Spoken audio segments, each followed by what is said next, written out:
네, 오늘은 그보다 큰 일도 하리라, 그보다 큰 일도 하리라라는 제목으로 하나님 말씀 전하도록 하겠습니다.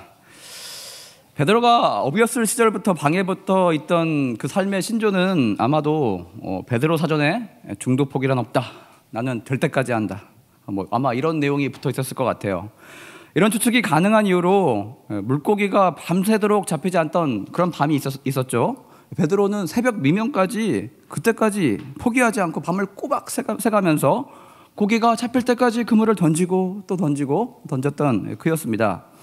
이런 베드로의 삶에 대한 적극성과 포기할 줄 모르는 끈기가 성령 하나님을 만났을 때 드디어 베드로의 삶은 아름다운 꽃을 피우게 됩니다. 여러분, 신앙인이 되고 난 이후에 여러분은 어떤 신앙적인 목표와 꿈을 가지고 계십니까? 과거의 많은 선교사님들의 삶을 들여다보았을 때 저들은 자신의 숨겨진 그 신앙의 꿈을 이룰 그 길이, 그 기회가 열렸을 때 자신이 그동안 걸어온 그 모든 것들을 뒤로하고 하나님의 꿈이 이끄시는 그 길로 그렇게 나아갔던 적극성과 담대함이 있었던 것을 봅니다. 지금은 출몰연도와 비석에 평소 자기가 좋아했던 성경의 구절만 남아있는 저 양화진 선교사님의 비석, 그 비석들이 그 하나님의 비전과 꿈을 따라서 발걸음을 옮겨왔던 분들의 실제와 실상이라고 할 수가 있겠습니다. 오늘 담임 목사님의 설교와 비슷합니다. 우리나라에 오신 분들 중에는 절반은 평신도였고 그냥 보통 교사였던 분들이고 의사였고 간호사였습니다. 그냥 그런 삶을 영위하다가 자기네 삶을 살다가 동력 없는 보토와 같이 그 자기 삶 가운데 부는 성령의 바람을 따라서 그렇게 하나님을 하려고 먼 이 타국까지 오신 분들이었습니다. 우리 성도들을 주로 빗대어 표현하는 표현이 있죠. 군사, 하나님의 병사, 군사를 표현할 때가 많습니다. 미군 부대에 보니까 미군 병사들은요, 전 세계 주둔지가 있기 때문에 독일, 일본, 이라크, 아프가니스탄, 세계 등등 여러 곳을 돌아다니는 병사들이 많았습니다. 저들은 1년 단위로 근무지를 옮겨가게 됩니다. 물론 자신의 의지를 통해서 내가 이곳에 더 있고 싶다라고 연장 의사를 피력할 수도 있어요. 하지만 수급이 원활하지 않을 때는 먼 타국으로 그렇게 떠나야만 하는 경우가 참 많더라고요. 여러분, 우리도 하나님의 병사입니다. 하나님이 가라고 하면 우리는 가야 됩니다. 그게 저 같은 목회자가 됐던 평신도가 됐던 하나님의 군사로 부름받은 자들의 운명이자 숙명이라는 것입니다. 그런데 말입니다, 막상 이 숙명을 충실히 따라가기가 그렇게 쉽지가 않다는 거예요. 하나님의 꿈을 따라간 사람들은 모두 베드로가 거쳐야 했던 험난한 여정을 그렇게 걸어가게 돼 있습니다. 무슨 얘기냐?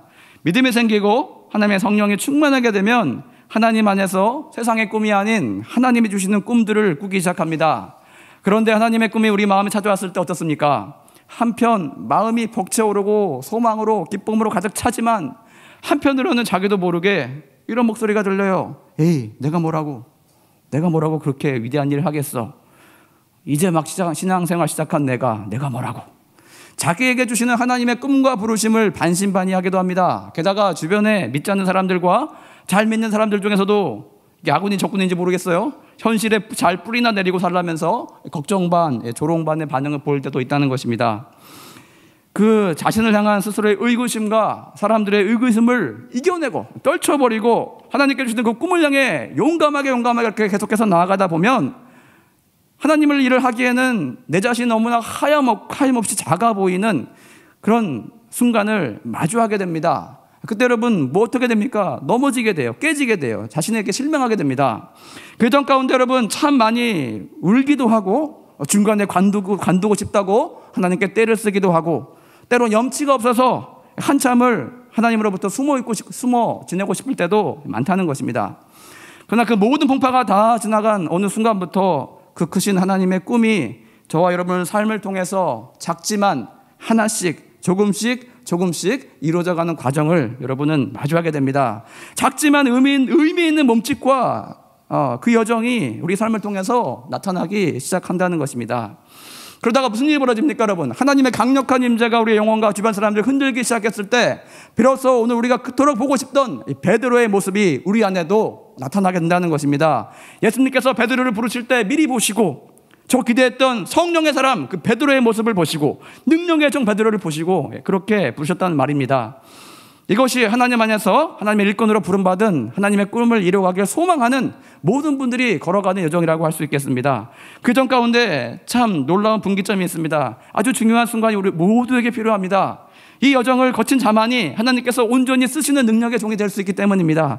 저와 여러분의 삶 가운데 그 필요한, 그 중요한 여정이 무엇이겠습니까? 그건 바로 예수님과 동기화가 되는 것입니다. 동기를 먹자는 얘기가 아니고 예수님과 똑같이 되겠다는 그런 뜻입니다. 우리가 스마트폰을 사용하면서부터 컴퓨터에 연결되면 컴퓨터 안에 있는 모든 내용들이 스마트폰 안에 그대로 들어오게 되고, 반대로 내 스마트폰 안에 있는 모든 사진과 내용들이 고스란히 컴퓨터에 심기게 됩니다.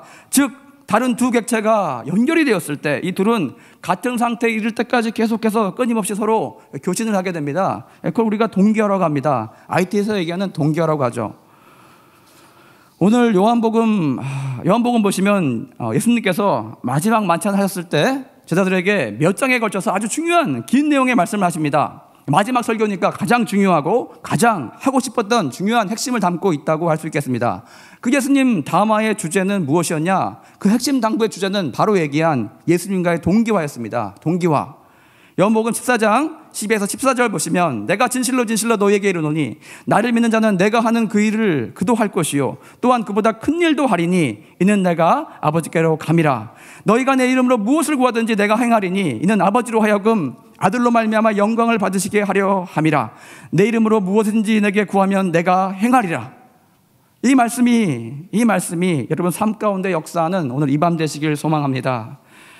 예수님의 제자 교육은 여러분 어떻습니까? 어찌 보면 실패로 끝난 것 같이 보였습니다. 3년이란 그 긴 시간 동안 수제자 베드로만 놓고 봐도 굉장히 함량 미달처럼 보였어요. 부족해 보였어요. 여전히 말만 앞서고 행동과 능력은 그 말에 전혀 미치지 못하는 가볍고 부족한 종의 모습이었습니다. 베드로도 알았던 것 같아요. 예수님이 부활해서 제자들 앞에 나타났음에도 불구하고 자기 자신에 대해서 너무나 실망한 나머지 멱살 좋게 그냥 선뜻 저 돌아갑니다 라면 될 걸 그 자리로, 수제자의 자리로 감히 돌아오지 못하고 전직이었던 어부로 그렇게 쓸쓸히 돌아가 버렸습니다. 이때만 해도 베드로를 봤을 때 나를 믿는 자는 내가 하는 일을 그도 할 것이요 또한 그보다 더 큰 일을 하리라. 왠지 예수님의 말씀은 실현되기가 굉장히 어려워 보였다는 것입니다. 여러분, 과연 언제 누가 그렇게 된다는 말씀이었을까요? 이 말씀은 거리가 멀게 베드로는 예수님을 향해 그렇게 불꽃같이 피어올랐던 그 열정마저 이제는 다 꺼져버리고 그 불꽃마저 다 사그러져 버리고 사라질 것 같은 그런 위기에 처했다는 것입니다. 그러나 오순절 꺼져가는 그 불꽃 가운데 성령께서 찾아와서 그의 마음에 기름을 부어주시니 드디어 우리가 알고 있는 담대하고 멋진 모습의 베드로가 탄생하게 되었습니다. 그저 요원하게 보였던 예수님의 말씀이 실제로 베드로의 삶 가운데 실현되게 되었음을 우리는 잘 알 수가 있습니다. 그래서 예수께서 하셨던 일들을 베드로도 그대로 수행하게 됩니다. 무슨 일이 벌어졌어요?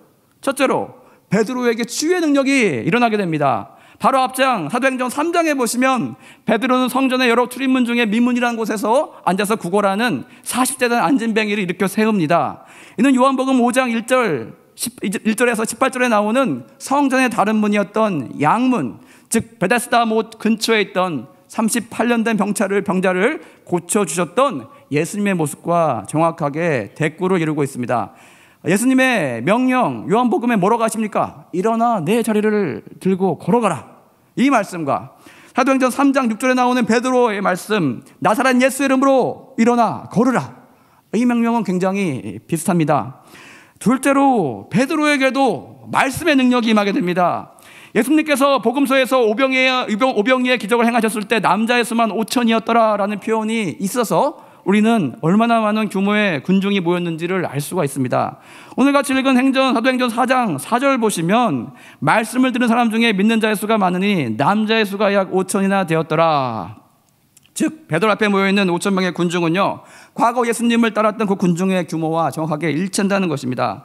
나아가 베드로가 더 대단한 것은요, 그 대상이 그렇게 우호적이지 않았던 50일 전에 십자가 예수를 못 박으라 내어주었던 그 소리쳤던 예루살렘 사람들 앞에서 그렇게 했다는 것입니다. 반면에 예수님의 수많은 기적과 이사를 들었던, 예수님에게 호의를 가지고 있었던 그런 성도들이 예수님께 나와서 예수님의 말씀을 들었었죠. 어찌 보면 예수님보다도 더 어려운 일을, 더 큰 일을 베드로는 이뤄냈다는 것입니다. 셋째로 예수 그리스도의 담대함이 베드로에게도 그대로 나타나게 됩니다. 즉 새 가슴, 알루미늄으로 만든 그런 가슴 같았던 베드로가 강심장, 강철 베드로로 거듭나게 됩니다. 4장 6절 보시면 앞에 나왔던 등장했던 익숙한 이름이 다시 나오고 있습니다. 대제사장 안나스와 가야바. 이들은 누굽니까? 요한복음 18장 13절 보시면 먼저 안나스에게로 끌고 가니 안나스는 그 해의 대제사장인 가야바의 장인이라. 저기 둘은 예수님이 잡히시던 밤에 가장 먼저 예수님을 신문했던 바로 권력자들이었습니다. 종교 최상단에 위치한 사람들이었습니다.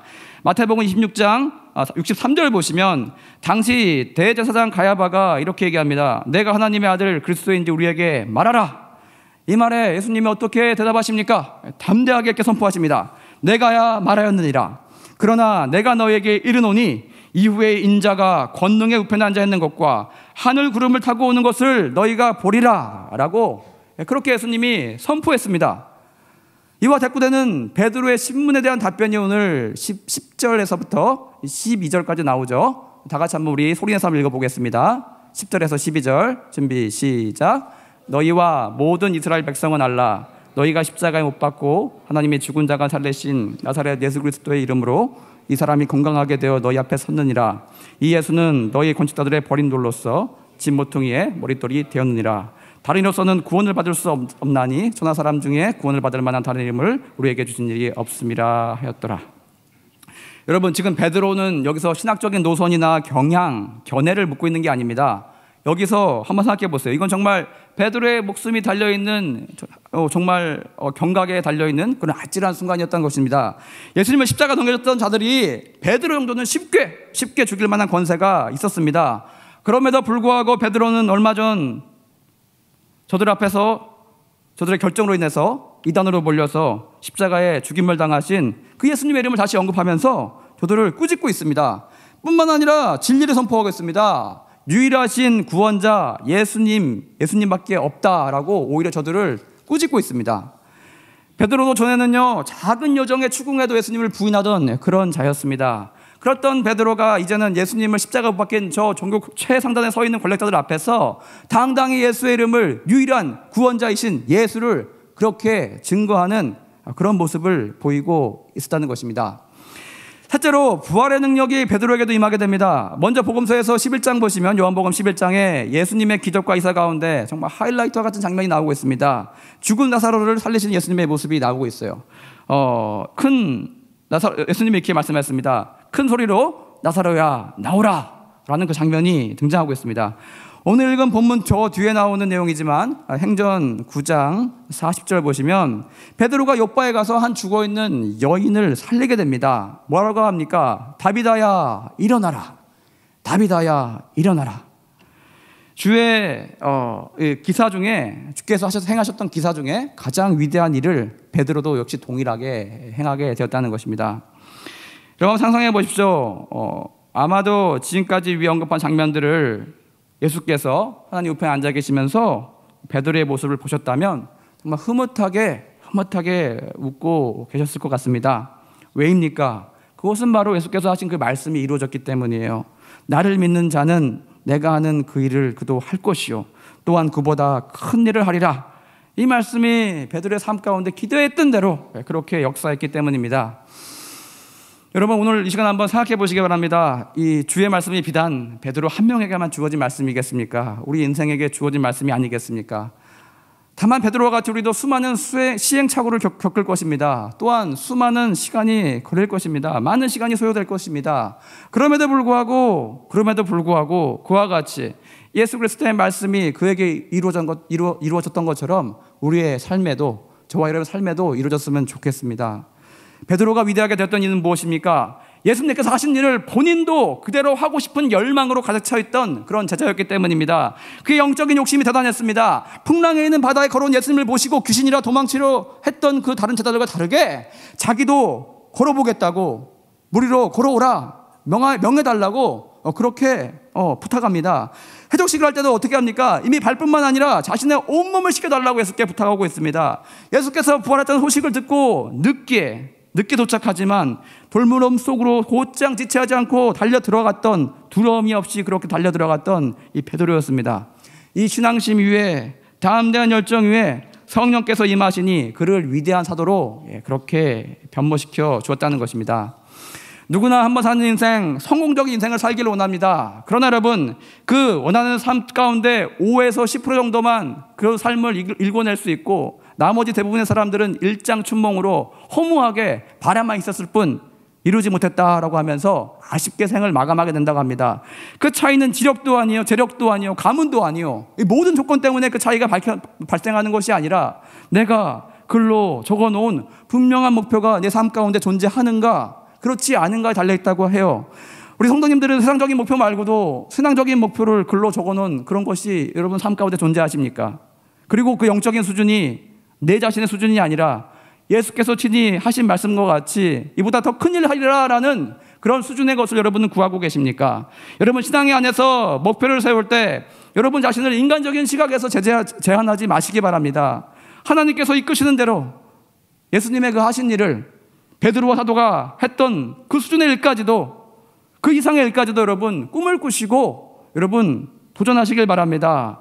우리를 향한 하나님의 꿈에 자신을 내어드리는 여러분 되시길 바랍니다. 스스로를 재현하는 것은 때론 겸손이 아닌 인간적인 생각이 내 삶을 붙들고 있는 그런 모습일지도 모르겠고, 또한 겸손을 가장한 교만일 수도 있습니다. 하나님, 저는 여기까지요. 저는 여기까지가 제 분량인가 봅니다. 하나님이 하나님 되게 하시기를 여러분 부탁드립니다.